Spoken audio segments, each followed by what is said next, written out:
پوچھا ہے کہ عورتوں کی جماعت صحیح ہے بغیر محرم کے تبلیغ میں جانا؟ دونوں باتیں غلط نکلی. کوئی عورت بغیر محرم کے تبلیغ میں نہیں جاتی. اس کے ساتھ خاون، بیٹا، باپ، بھائی، ماموں، چچا، تایا یہ ضرور ہوتے ہیں. یہ نہ ہو تو خاتون کا جانا تبلیغ میں سفر پر نہ جائے. جیسے جیسے محلے میں آ جا سکتی ہے اس طرح بعض نصیحت میں بھی خواتین آتی جاتی ہیں. سفر جس میں پیش آئے اس کے لیے محرم کا ہونا ضروری ہے. میں اپنے والد کی قبر پر روزانہ جاتا ہوں. ان کی قبر پر پودے لگے ہوئے ہیں. اس پر میں پانی ڈالتا ہوں. ان کے آس پاس 2 پیالے رکھے ہوئے ہیں. ایک میں پانی اور دوسرے میں باجرہ ڈالتا ہوں. یہ ایک کام تو اچھا تھا، قبر پر جانا اور وہاں پودے رہنے دینا. اور پودوں کی ترقی کے لیے آپ پانی ڈالتے تو ایک بات تھی، لیکن آپ نے 2 پیالے رکھے. ایک میں باجرہ ڈالا اور دوسرے میں پانی تاکہ پرندے پیے. تیسرا آدمی آ جائے گا، وہ ایک کپ رکھ لے گا، اس میں چائے پلانا شروع ہو جائے گا. اسی طرح پراٹھا اور حلوہ بھی قبر پر شروع ہو جائے گا. تو کچھ دنوں بعد آپ کے والد صاحب خود بخود اولیاء میں شامل ہو جائیں گے. ہاں، شاد محمد عجب کاری بنا کر بزور زر پہ ذرہ اولیاء کر. بزرگان دین کی قبروں پر بھی ان اعمال کا ہونا خلاف شرع و خلاف سنت ہے. بادشاہ مسلمین کا فرض ہے کہ وہ ہٹا دیں. باجرے پانی کی وہاں ضرورت نہیں ہے. اگر کوئی شخص قرآن پاک کی تلاوت کر کے اس طرح کہے یا اللہ جو کچھ میں نے قرآن شریف پڑھا ہے اس کا صلاح فلاں فلاں کو عنایت فرمائے، تو کیا پڑھنے والوں کو بھی ثواب ملے گا؟ آپ نے تو کہا کہ جو میں نے پڑھا ہے اس کا ثواب ان کو دے دیں. 100 روپے آپ اٹھا کے کسی اور کو دے، پھر کہے کہ وہی 100 روپے میرے پاس بھی رہ جائے. ہی خیالست محالست جنو. البتہ یوں کہیں کہ اس اچھے کام کا آپ کو ثواب ملے گا.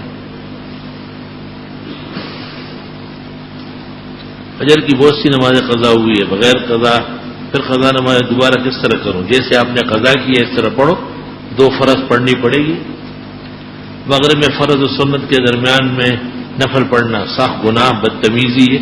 فرضوں کے بعد پہلے سنت اور اس کے بعد نفلیں پڑھو. فطر کے آخر رکعت میں دعا قنوت پڑھتے ہو، کسی کو دعا قنوت یاد نہ ہو ربنا آتنا فی الدنیا پڑھ لے، کوئی اور دعا پڑھ لے. میں جو بھی عمل خیر انجام دیتا ہوں نفس اس پر تعریفی کلمات کا منتظر ہوتا ہے اور نہ چاہنے کے باوجود ریاکاری شامل ہو جاتی ہے. میں چاہتا ہوں کہ میری نیت صالح ہو جائے، بس آپ دعا کریں اپنے لیے. میں بھی دعا کرتا ہوں کہ آپ کی بیماریاں ختم ہوں.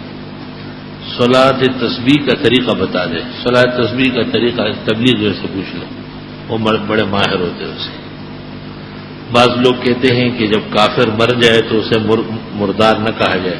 ہو سکتے ہیں مرتے وقت کلمہ پڑھ لیا ہو. یہ غلط کہتا ہے.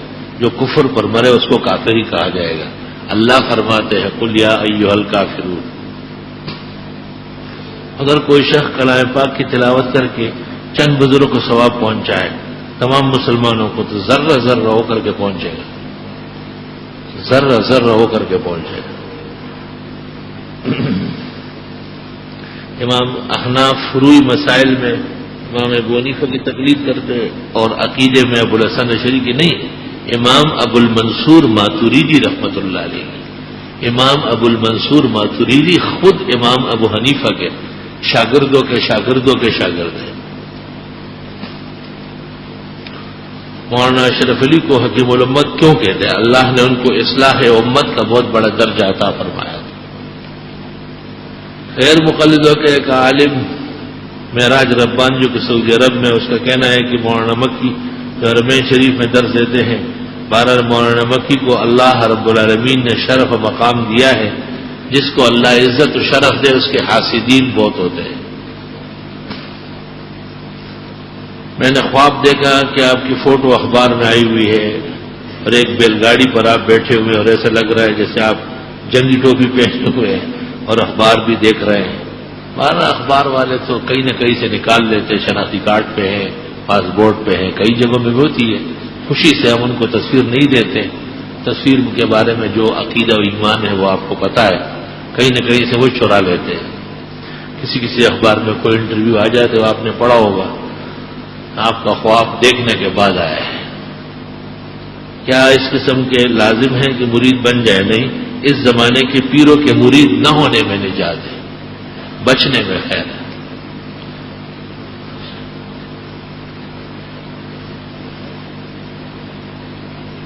میری تنظیم اسلامی کے زیر اہتمام دروس قرآن کی محفل میں شرکت رہتی ہے، آپ کی اس جماعت کے بارے میں کیا رائے؟ علماء نے اس کو پسند نہیں کیا ہے۔ میں ایک جگہ سے گزر رہا تھا، راستے میں مسجد نظر آئی، میں کافی گرد و غبار میں تھا، مسجد کے اندر چلا گیا، خوب اچھی طرح مسجد میں نہا دھو کر نکلا، بہت سکون ملا۔ میں نے خواب آج صبح فجر کی اذان سے پہلے دیکھا۔ مسجد میں آیا جایا کرو، پاک ہو جاؤ گے، آپ کی پلیتی دور ہو جائے گی۔ اگر والد کی موجودگی میں اس سے اولاد لڑکے انتقال کر جائے تو جائیداد میں جو اولاد ماں باپ کی زندگی میں فوت ہو جائے وہ ان سے وارث نہیں ہوئی تو ان کی اولاد بھی وارث نہیں ہے، لہذا بہتر ہے کہ وہ اپنے یتیم پوتے کے لیے وصیت کر لیں۔ اللہ تعالیٰ کو قرض دینے سے کیا مراد ہے؟ یعنی اللہ کے نام آپ خرچ کر لے، اللہ اس کا بہتر بدلہ عطا فرمائے گا۔ جس طرح قرض یقیناً ملتا ہے اس طرح وہ بھی ضرور ملے گا۔ کسی پیر کو وسیلہ کرنا جائز ہے، بہتر نہیں ہے۔ کسی مردے کی قبر پر جھنڈا یا درخت لگانا جائز ہے، جھنڈا منع ہے۔ موجودہ حالات میں سید کو زکوٰۃ دینا، کسی حال میں بھی سید کو زکوٰۃ دینا جائز نہیں۔ میت کو دفنانے کے بعد دوسرا اجتماعی دعا کرنا، دفنانے کے بعد قبر پر مردے اور قبرستان کے لیے دعا سنت طریقہ ہے۔ فاتحہ میں اجتماعی دعا نامناسب ہے، لیکن اگر مردے کے لیے دعائے خیر ہو رہی، کوئی آیا اور اس نے کہا دعا کر لے تو سب ہاتھ اٹھا کر دعا مانگے، یہ بہتر ہے۔ ووٹ دینا ضروری ہے تاکہ حق کی حمایت ہو جائے۔ سنت اور حدیث میں کیا فرق ہے؟ سنت مکمل پیغمبر کے طریقے کو کہتے ہیں، اور حدیث کبھی قول کو، کبھی فعل کو، کبھی تقریر کو کہتے ہیں، کبھی دونوں ہم مانا ہو جاتے ہیں۔ اگر کوئی کسی شخص کے درمیان غسل وضو ٹوٹ جائے، مطلب دم خارج ہو جائے، تو کیا وہ جسم پر پانی ڈالنے سے پاک ہو جائے؟ نہیں، خون نکلنے سے تو وضو ٹوٹ گیا، وضو دوبارہ کر لے اور وہ جگہ بھی پاک کر لے۔ اگر کسی نے غصے اپنی بیوی سے یہ جملہ کہا، تم میری طرف سے 3 طلاق، تمہیں میری طرف سے اس 3 طلاق کے بعد 3 طلاق ہمیشہ کے لیے حرام ناجائز، نکاح کا تعلق ہر طرح منقطع ہو گیا، بالکل اجنبیہ بن گئی ہے۔ کیا شیعہ اور سنی مسلک کے بیچ نکاح جائز ہے؟ ہرگز نہیں، کسی بھی کافر سے مسلمان کا نکاح نہیں ہوگا۔ تہجد، تحیۃ الوضو، اشراق جیسی نمازیں نفل روزے رکھ کر اپنے مرحومین کو بخش سکتے ہیں۔ جی ہاں، مسجد میں دائیں ہاتھ پر ایک حجرہ ہے، مسجد اپارٹمنٹ کے اندر واقع ہے، اپارٹمنٹ کی عورتیں جاتے ہوئے کہ نماز تراویح بیام وغیرہ وہ شریک ہو تو کیا پردے میں خواتین کے لیے انتظام ہو تو آ سکتی ہے؟ علیحدہ جگہ ہو، علیحدہ حجاب ہو، اور بہتر ہو کہ آنے جانے کا راستہ بھی علیحدہ ہو، اور امام کو اطلاع ہو ان کے آنے کی تاکہ وہ نیت کر لے جائے۔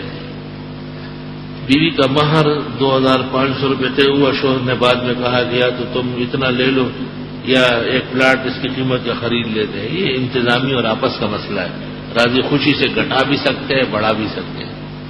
جو عورتیں جادو ٹونا اور سفری کا عمل کرتی ہے، کیا ان کا اسلام سے تعلق ہے؟ تعلق تو ہے، لیکن یہ کام گناہ کے ہے۔ دائیں اور بائیں آنکھ کا پڑکنا، اس کی کیا حقیقت ہے؟ مشہور ہے کہ بائیں آنکھ کا پڑکنا کسی بڑے صدمے کی علامت ہے۔ استغفار پڑھ لیا جائے، بسم اللہ الذی لا یضر مع اسمہ شیء فی الارض ولا فی السماء وهو السمیع العلیم۔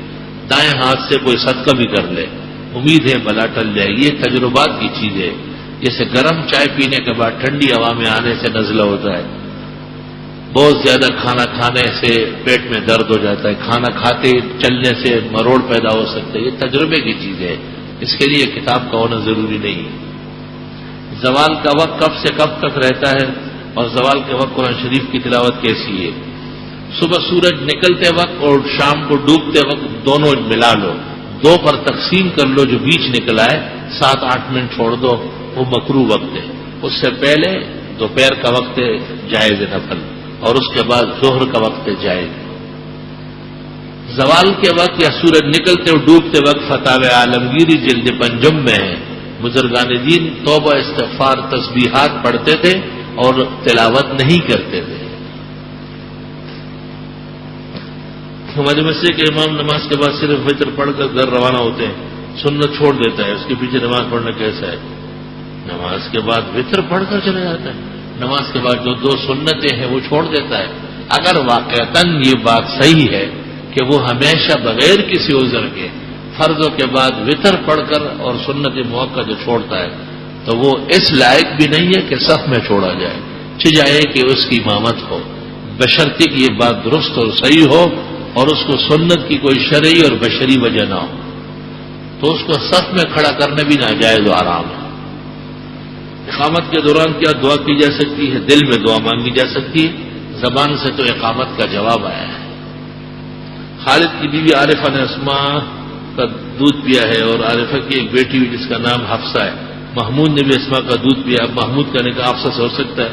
یہ تو بظاہر رضائی خالہ یا خالہ کی لڑکی ہے. بہتر یہ ہے کہ یہ دارالفتہ کو بھیج دیا جائے. دارالفتہ سے مراد ہمارا اپنا دارالفتہ ہے, کوئی اور دارالفتہ نہیں. کیا نکاح دوبارہ تازہ کرنا چاہیے؟ علامہ ابن عابدین شامی نے کہا ہے کہ چند سال بعد دوبارہ کر لیا جائے. عوام گڑبڑ شڑبڑ باتیں کرتے ہیں, اکثر نکاح ٹوٹ چکا ہوتا ہے. میں گوادر سے 10 سے 15 کلومیٹر دور ایک پہاڑی پر گورنمنٹ کی نوکری کرتا ہوں. وہاں مسجد بدعتیوں کی ہے. کیا نماز اکیلے پڑھوں یا بدعتی؟ یار تیرے لکھتے ہوئے شرم کا باعث ہے. تم گوادر کا غیرتی بلوچ ہو کر کے اتنا بے غیرت ہو کہ بدعتی کے پیچھے نماز پڑھنے کے لیے تیار ہو رہا ہے. تمہارے لیے ڈوب بھرنے کا مقام ہے. اپنی نمازیں پڑھو. کل پوچھ لو گے کہ ہندو اور سکھ کے پیچھے پڑھوں یا نہیں. تجھے بس نماز پڑھ مارنا ہے, دیکھنا نہیں کہ آگے کون کھڑا ہے.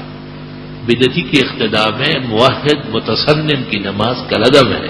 پڑھ لی گئی ہے, وہ دوبارہ پڑھ لو. عورت مرد کو بغیر شہوت کے دیکھ سکتی ہے. ضرورت کیا ہے کہ عورتیں مردوں کو دیکھ رہی؟ خیر تو ہے, ہرگز نہیں. شہوت تو بات کی بات ہے. اللہ تعالیٰ نے نظر پر پابندی لگائی ہے کہ دیکھے ہی نہیں.